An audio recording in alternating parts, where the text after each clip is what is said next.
Segundo, a condenação definitiva em qualquer dos crimes definidos neste artigo acarreta a perda de cargo e a inabilitação pelo prazo de 5 anos para o exercício de cargo ou função pública eletivo ou de nomeação, sem prejuízo da reparação civil do dano causado ao patrimônio público ou particular.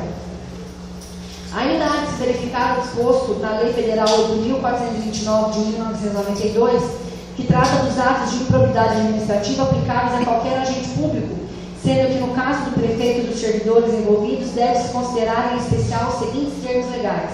Seção 2ª dos atos de improbidade administrativa que causam prejuízo ao erário, artigo 10. Constitui ato de improbidade administrativa que causa lesão ao erário qualquer ação ou omissão dolosa ou culposa que enseje perda patrimonial, desvio, apropriação, malbaratamento ou dilapidação dos bens ou haveres das entidades referidas no artigo 1º desta lei, notadamente, inciso 9, ordenar ou permitir a realização de despesas não autorizadas em lei ou regulamento.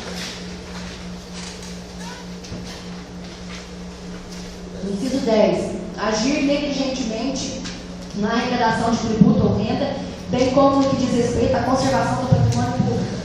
11º. Liberar verba pública sem a estrita observância das normas pertinentes ou influir de qualquer forma para sua aplicação irregular. Seção 3ª. Dos atos de improbidade administrativa que atentam contra os princípios da administração pública. Artigo 11. Constitui ato de improbidade administrativa que atenta contra os princípios da administração pública qualquer ação ou omissão que viole os deveres de honestidade, imparcialidade, legalidade e lealdade às instituições e, notadamente, primeiro, praticar ato visando o fim proibido em lei ou regulamento ou diverso daquele previsto na regra de competência. Artigo 12.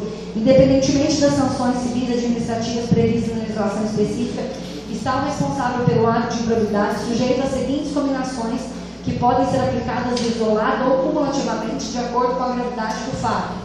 Inciso 2º. Na hipótese do artigo 10, ressarcimento integral do dano, perda dos bens ou valores acrescidos ilicitamente ao patrimônio, se concorrer nessa circunstância, perda da função pública, suspensão dos direitos políticos de 5 a 8 anos, pagamento de multa civil de até 2 vezes o valor do dano e proibição de contratar com o poder público ou receber benefícios ou incentivos fiscais ou creditícios, direto ou indiretamente, ainda por intermédio de pessoa jurídica da qual seja sócio majoritário pelo prazo de 5 anos. Inciso 3º.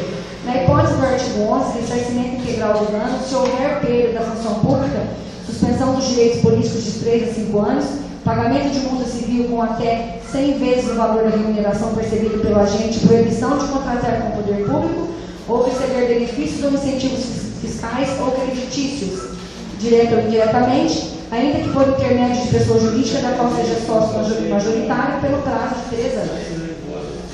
Deste modo, incumbem a Câmara de Vereadores encaminhar cópia da presente denúncia, juntamente com as provas e documentos pertinentes, para o ilustre representante do Ministério Público, para a instauração da ação pública competente, de modo a garantir a plena punição dos responsáveis pela degradação da administração local. Considerações finais. A natureza da denúncia parte da necessidade de promover os atos necessários ao desenvolvimento salutar do município, que se encontra aviltado frente à ingerência da administração pública atual, com fulcro na incompetência da gestão do prefeito municipal hora denunciado.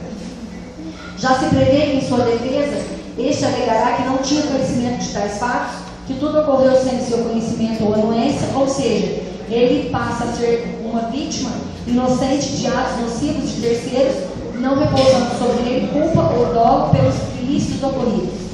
Resta salvo o ordenamento jurídico, em especial pelo ramo do direito administrativo e seus princípios norteadores elencados no caput do artigo 37 da Constituição Federal, afastam de plano argumentos estapafúrdios como este.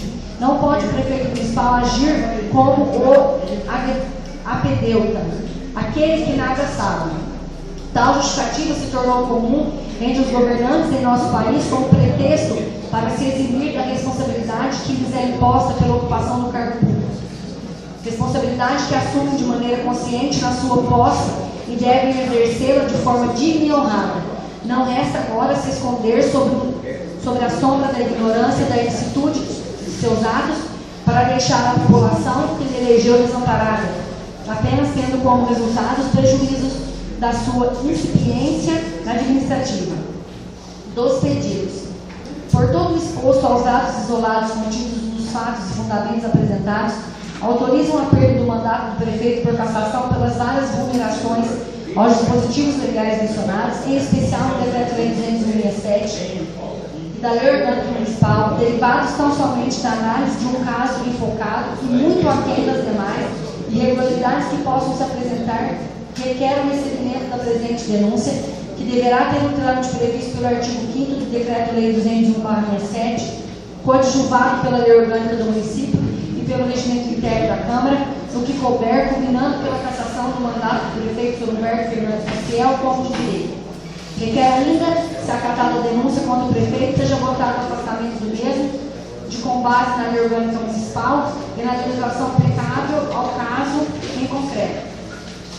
Sejam juntados aos demais documentos e anexos, sendo admitidos desde o presente momento como meios probatórios assegurados em direito, sem prejuízo da produção de prova posterior. Neste termo, como medida de justiça, pede referimento, Monte Belo, 13 de novembro de 2013, onde assina Valdir Francisco da Silva, denunciante.